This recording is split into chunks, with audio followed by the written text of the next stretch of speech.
Nate, we're back again with another mock draft, another way too early mock draft. Some of you think it might not be too early. I don't think it is either. But today we're looking at a one quarterback league. We're helping out the one quarterback leaguers out there, taking a little break from Superflex. We'll be back to them. And even if you're not in a one quarterback league, stay for the prospect talk. That's, what we're really getting into with these. None of these are going to be super set in stone yet. We're still very early in the process of, grading these guys, scouting these guys, seeing what they're going to be for our fantasy teams and for the NFL. But with that all said, Nate, I was gracious enough to give you the 101 yet again in what I think is a pretty chalk pick. Gave you a nice, easy softball to start off with. What do you got here at the 101? Yeah, thank you very much. It's an easy pick at the 101, especially in one quarterback leagues this year. I just think it was last year. And it's Marvin Harrison Jr. Marvin Harrison Jr. out of Ohio State, playing this year without CJ Stroud, playing with Kyle McCord, and still putting up pretty similar stats, 14 touchdowns, just like he had last year, has over 1,200 receiving yards, just like he had last year. Once again, putting up one of the best grades on PFF for any college wide receiver in the league. We've seen this for, 2 years now. Marvin Harrison Jr. being one of the best wide receivers in college football. He is an all-around wide receiver. He's got the speed, he's got the size, he's got the power, he's got the contested catch ability. There's not too many holes that we can poke in Marvin Harrison Jr., so I'm more than happy to take him at the 101, solidify my wide receiver core with one of the best guys moving forward, and someone I can really build around no matter what my team looks like.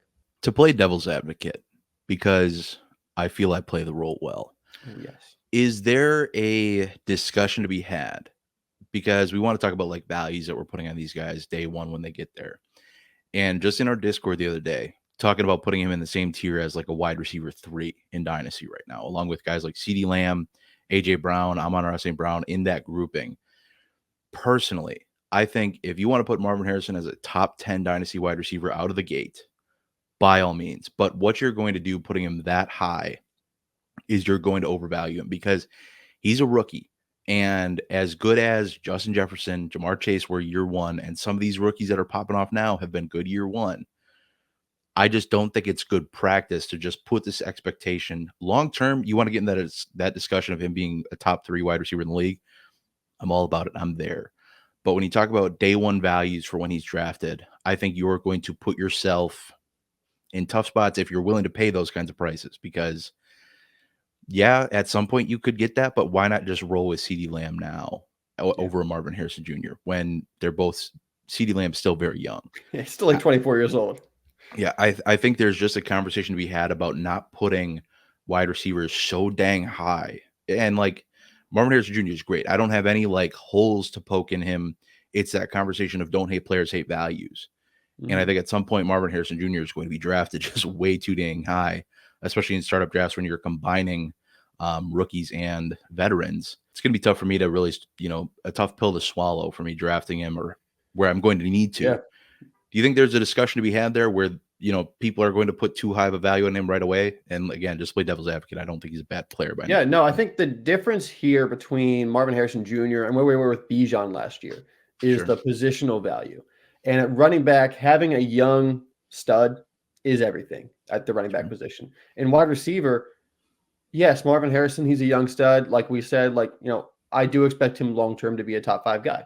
But it's a much more easily replaced position. It's a position where we already have a lot of young talent.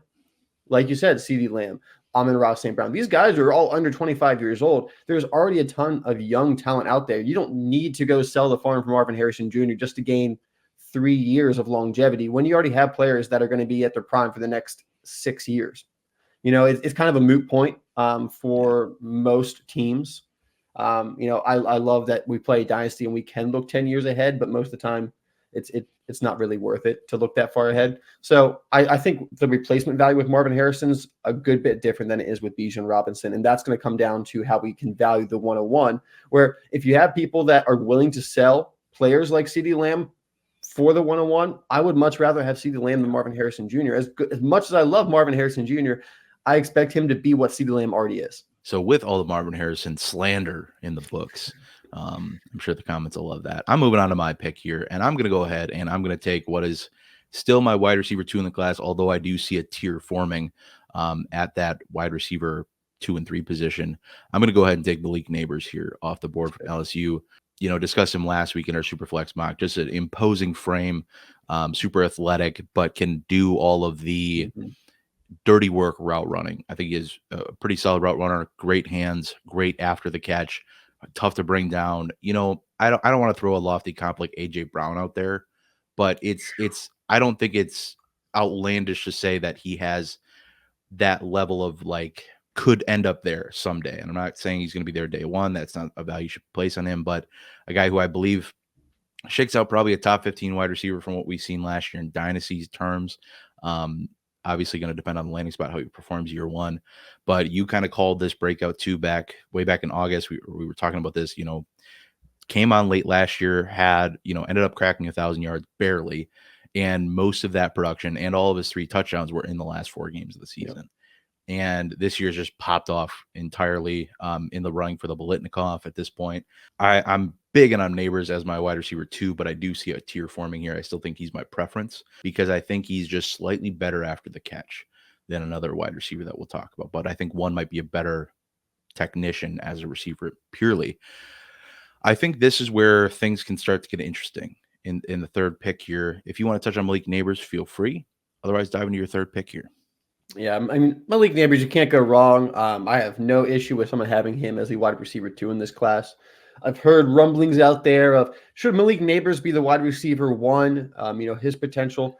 I've seen that too. I like Malik Neighbors. I think he's a bit more raw than Marvin Harrison Jr. Marvin Harrison Jr. is very complete at this point. I don't really have that question myself. But the question of who is the wide receiver 2, I do think there is a conversation to be had there because I really like Rome Odunze, Bob, and that's my next pick here at the 103. Rome, who plays for Washington, continues to do just incredible work for that team. They just played Oregon again in the conference championship and pulled out the victory despite being 10-point underdogs. Another 100-yard game. He's got 4 in a row now going to end the season. 6 touchdowns in his last 4 games. He is one of those dominant outside wide receivers. He can win at the catch point. He's a good route runner. He's got good hands. He totally understands the full route combinations of each play. You can see that in the way that he runs picks, that he runs his routes in the pacing. He's got that experienced veteran kind of college wide receiver moxie to him. So I really like what Rome can do. He's 6'3", 215, so he's got the size. He does play outside, but he's not just that outside boundary wide receiver that we've seen kind of bust out of the league recently. No, he's that complete package as well. So I really like this top tier of wide receiver talent in this draft class, and Rome's a pretty easy pick for me here at the 103. Yeah, I like this a lot, especially in the direction that Dynasty is really going. Yep. And has gone with wide receivers, and why they are so valuable is because of how much value they insulate over time. Wide receivers take a lot to really fall off a cliff in terms of value sake. Whereas running backs, one decent enough injury, a couple missed games, a banged up knee, low performance, a little bit of competition, a little bit of can backfield take your value. competition. Yep. Exactly. And wide receivers, we just don't see that. They hold value so well. If you're not building around wide receivers, you should be. And this is, that's probably where I would have gone with my next pick as well. My Q set up a little different, but I can't hate this pick by any stretch because I do think that Neighbors and Odunze do make a really good, tier 2 wide receivers. And this is where I want to pivot off of wide receivers and have a discussion about the running back position because we had a comment in one of our last videos of not taking into account the running back dynasty landscape, and the NFL landscape of how running backs are being treated. And the thing about that is at the end of the day, running backs will still be valued in your dynasty leagues, especially when you're in, especially home leagues, which most people are still in. If you're just in a bog standard league, running backs are always, especially in a one quarterback, going to be heavily valued. They're one of the highest scorers, one of the most consistent scorers still, for the most part. I'm going Trevion Henderson here, a guy who is extremely explosive, quick, fast, has had trouble staying away from injuries over the past couple seasons, had a great freshman season, but has not been able to turn in a clean bill of health. And that's really the only question mark we have with him. I think he profiles as, a 1A, 1B in an offense, the lightning to somebody else's thunder, let somebody else go get the grimy yards, the, bang in between the tackles, give Trevion the receiving work and the gap or the zone runs, excuse me. But Trevion Henderson here, a guy running back, I think, is going to be pushed up the board. And again, this is you Yeah. have to look at the economy of the draft that you're about to have. And if he's the best running back available, he is going to go earlier than he probably should because people are going to want to get a running back. Running backs are always something that are coveted, and you can never really have enough of. So while I think there is going to be a lot of running back depth throughout the draft or where you can get good running back value because of all the question marks, I still want to get somebody who I think is locked in as a top pick in the NFL draft going forward and, worry less about quote unquote lottery tickets at this point in the draft. There's some other places I feel I could have gone, but I'm taking the running back here. I'm taking the top running back off the board and a one quarterback because I think whether you like it or not, whether you believe in, quote unquote, building around running backs, if you're a bottom four team, you probably shouldn't be drafting a running back. But guess what? They're going to be drafted. Not every top four pick belongs to a top four team. Yep. That's another thing to consider. At least in every league I'm in, it almost seems like nobody has their original first round pick anymore. Maybe a little too trade happy in some leagues, but never going to trade shame trading. I think he's a guy who could go depending on landing spot because running backs, I think they are kind of hamstrung a little more than wide receivers because with running backs, you are kind of relying on that immediate production to boost their value.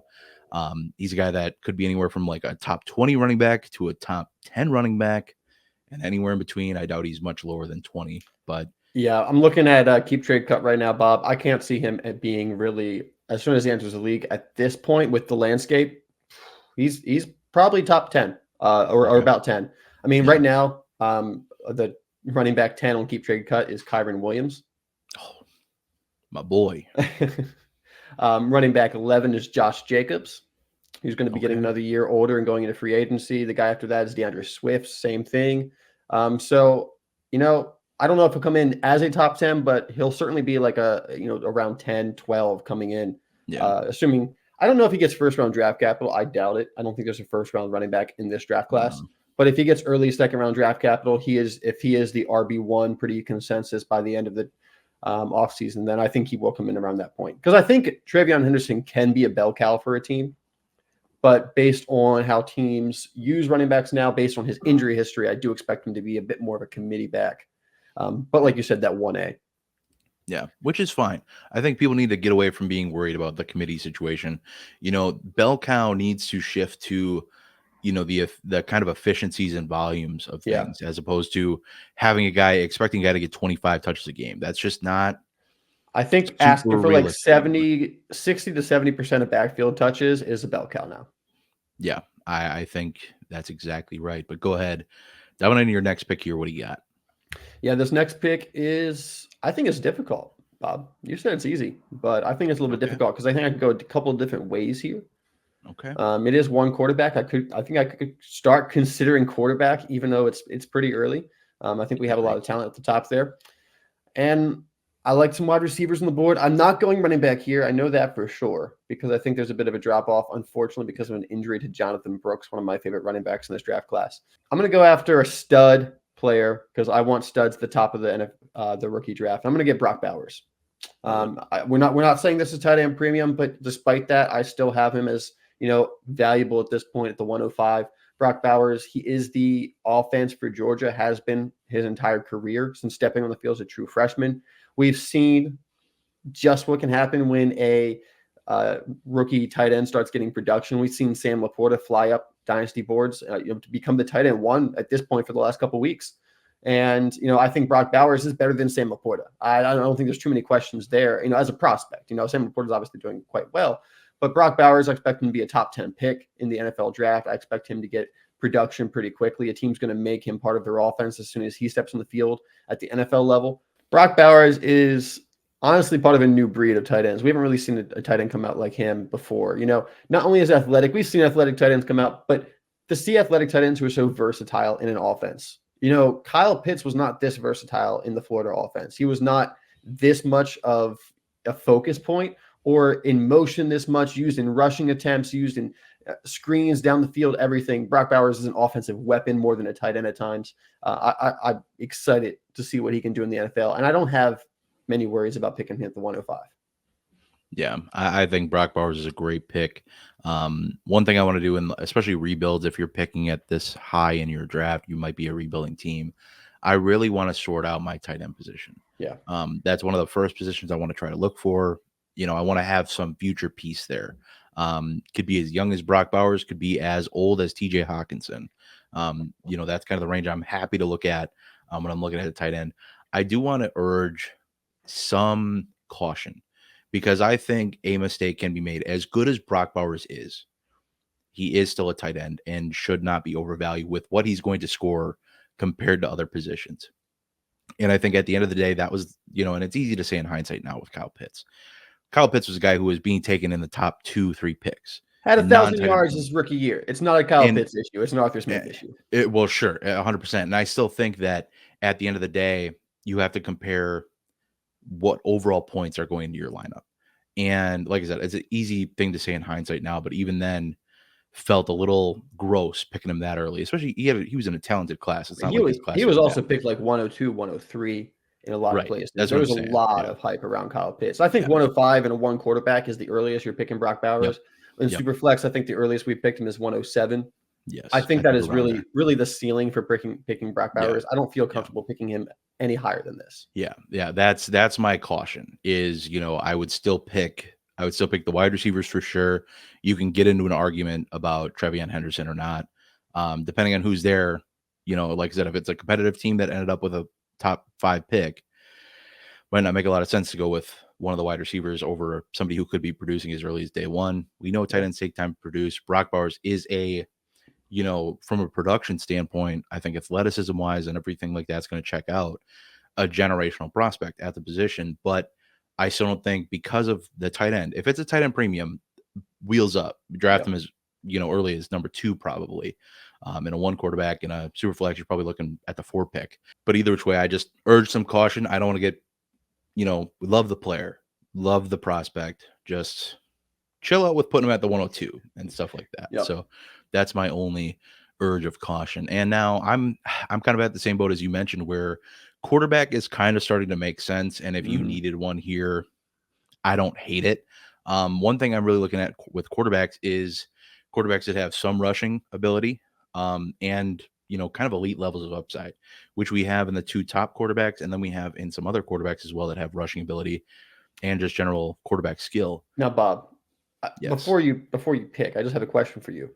If you were considering a quarterback at 106, because let's say you don't have a quarterback on your team right now, and you have a pretty competitive team or close to it, and you need a quarterback, and you could go ahead and pick a quarterback here at 106. You pick Caleb Williams, but would you be better off using your Yes. pick to trade for a quarterback, maybe Yes. plus? I would love to do that because, Caleb Williams, and that's not who I'm necessarily picking here, but I love that you brought this up because one thing that we always touch on and that we've already kind of touched on in this video is the concept of trading your first round picks sometimes to get established veterans and not worry so much about the long term picture. Especially when somebody like Caleb Williams is going to garner a lot of attention, even in 1 quarterback. We've had questions in the comments about people asking about taking him at the 102 after Marvin Harrison Jr. in a 1 quarterback league. And unless Caleb Williams is the equivalent to Patrick Mahomes, Jalen Hurts, Josh Allen, no. And that's even then, even if you knew that down the road, you were able to see into a crystal ball, you had one, and you knew that was the outcome, still poor process at the end of the day, because you take the highest value as it's given, the best player available as it's given, and you let the value fall on the board as it will and should, or as it allows. So I would definitely be willing to look into moving this first round pick, just looking at keep trade cut, just to kind of compare future picks right now.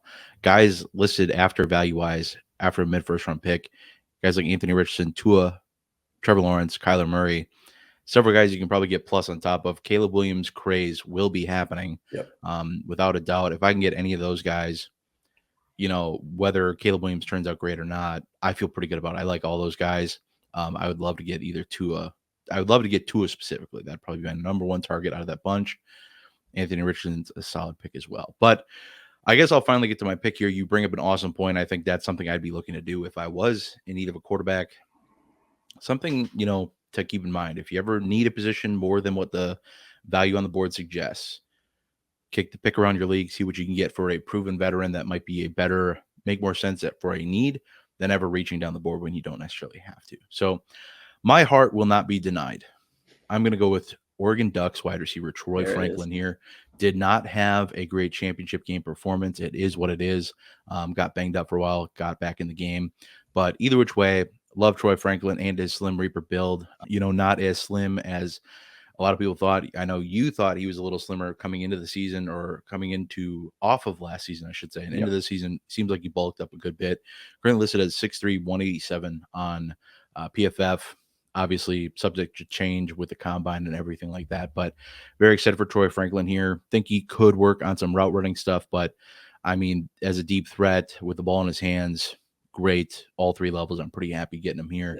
And like I said, this is one of those guys, my heart will not be denied. So that's where I went at 106. I want to hear where you're going at 107. Yeah, so I'm picking up Emeka Egbuka here. Sticking with the wide receivers, we have such a good wide receiver class coming into the NFL in this NFL draft that I'm just going to keep picking up talent.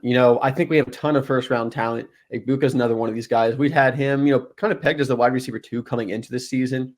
Unfortunately, Ohio State really hasn't had the Ohio State offense that they've had over the past couple of years. So while he's been out there in the field, he did miss a couple of games. Looks like he's missed about 4 or 5 games this year due to injury. So he only has about 450 yards this season. But going back to last season, 1,100 yards, 74 receptions, 10 touchdowns, 15.6 yards per catch. He's a guy that creates a lot of yards after the catch as well. He's averaged 7.3 yards after the catch per reception over his career. So definitely a guy you want to get the ball into his hands. Good route runner, plays inside, outside. I think he'll probably play more inside at the next level.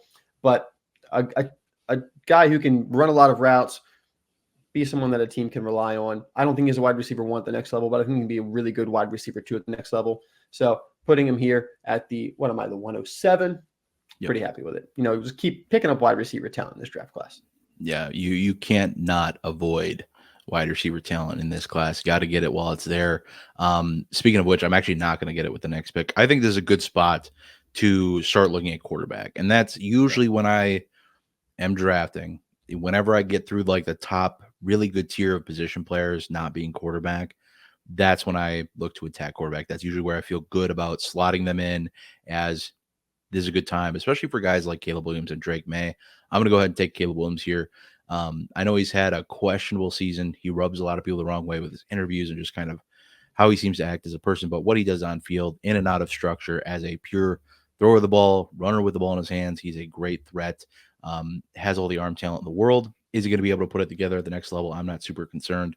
And this, we touched on this in the Superflex draft, is when you look at him and Drake May specifically, both very young, great production profiles at this point. Other quarterbacks in this class, you can't say that. Other quarterbacks in this class need up to 5 or 6 years even to develop into the quarterbacks that they are. And that's not necessarily a slight. That is, obviously a dent in their production profile, but still great quarterbacks in my opinion. But happy taking Caleb Williams here. Like I said, I think this is a good spot to look at in a 1 quarterback. You need to justify drafting a quarterback in a first round of a 1 quarterback league. You need somebody who is a difference maker. And I think Caleb Williams can be that. I think Drake May can be that. I'm not as gung-ho on Drake May. That's why I'm definitely taking Caleb Williams at this point. I don't think that's going to change. Maybe changes with the NFL. There's rumblings that Drake May is the one on people's boards. If he goes ahead of Caleb Williams, who knows? Yeah. It's up for debate, but I want to hear who you're taking at the 109. Yeah, I'm taking Braylon Allen at the 109.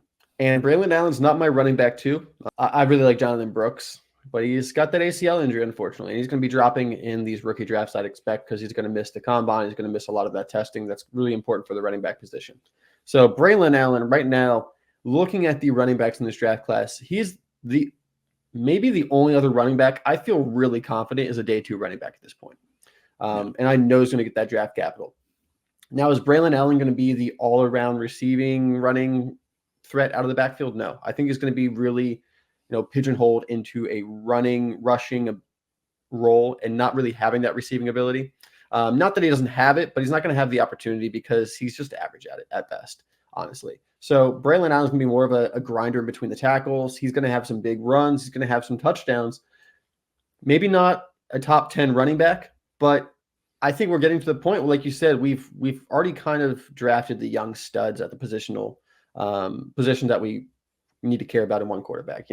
There's still Drake May out there, but we're starting to get into the depth of this class now at the 109. And Braylon Allen is the next running back that I feel confident in is going to get the volume. And we know at the running back position, volume is everything right now. And Braylon Allen has the production that NFL teams are really going to like. They're going to want to use him in the red zone. They're going to want to use him around the goal line. If he goes to a team that is going to give him volume, I think he could be a very consistent running back 2 for your team.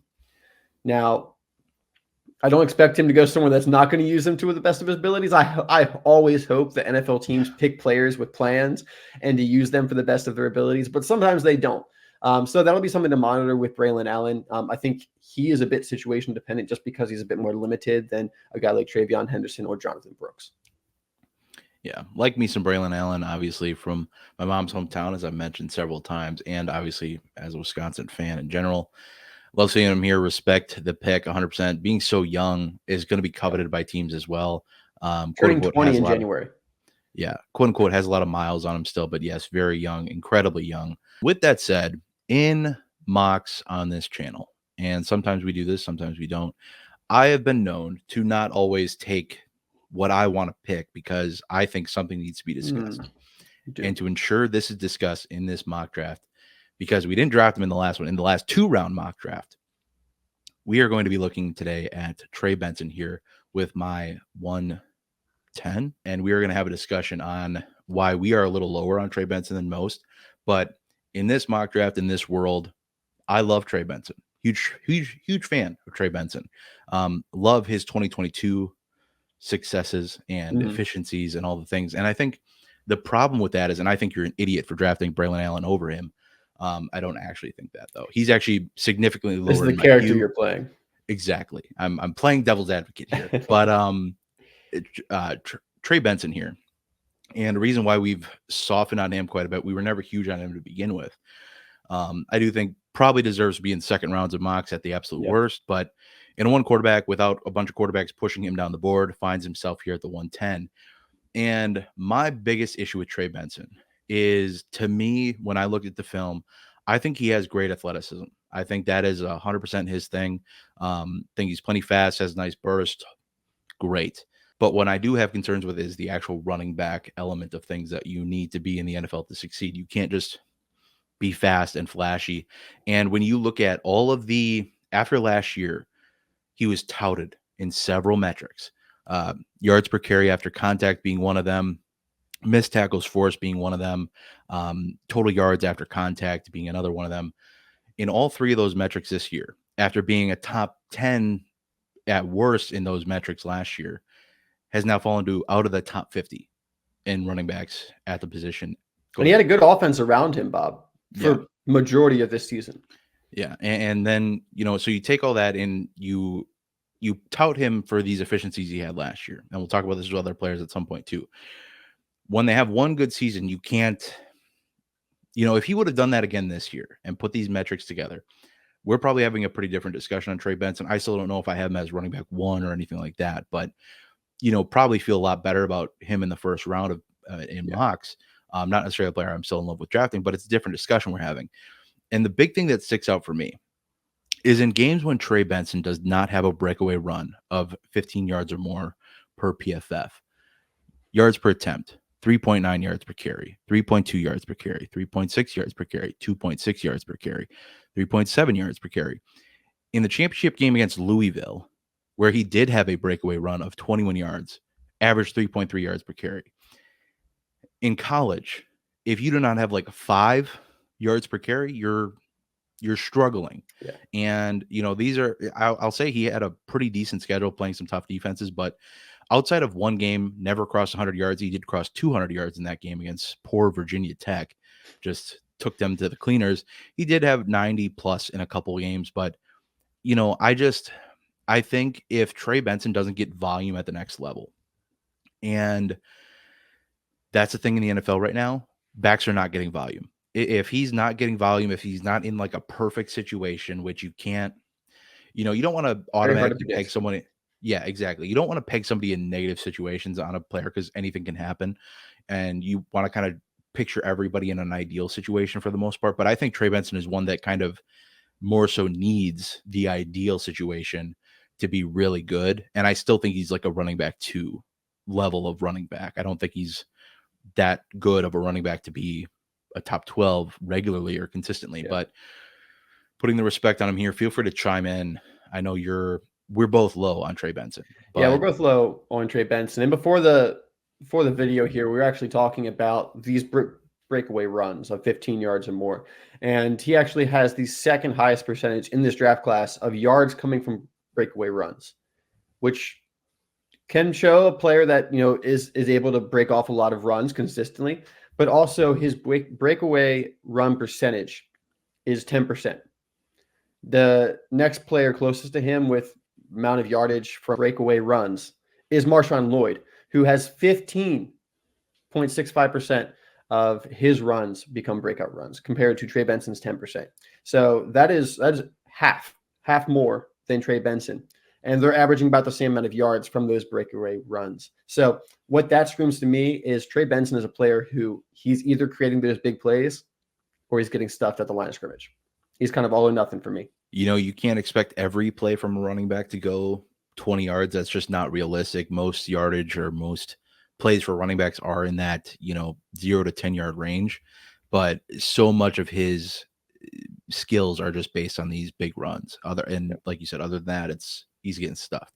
It's the classic athlete playing running back rather than athletic running back, Bob. And I think that's the quandary we find ourselves in here. So I'm taking him here to get him talked about. And like I said, we're at the point in the draft process where we're not out on prospects yet. We have a lot to dive into. We don't even know who's all in the draft class yet. We're all speculating on who's going to be in the class. He might go back for another year. He can play another year if he wants to. Not saying he will or won't, but at the point of the recording of this video, that's on the table. So just one of those things with Benson that, I'm not ruling him out yet. I'm just at this point not in love with the player. And I just think there's other players I'm more excited to draft over him. Don't hate him. If you like him, cool.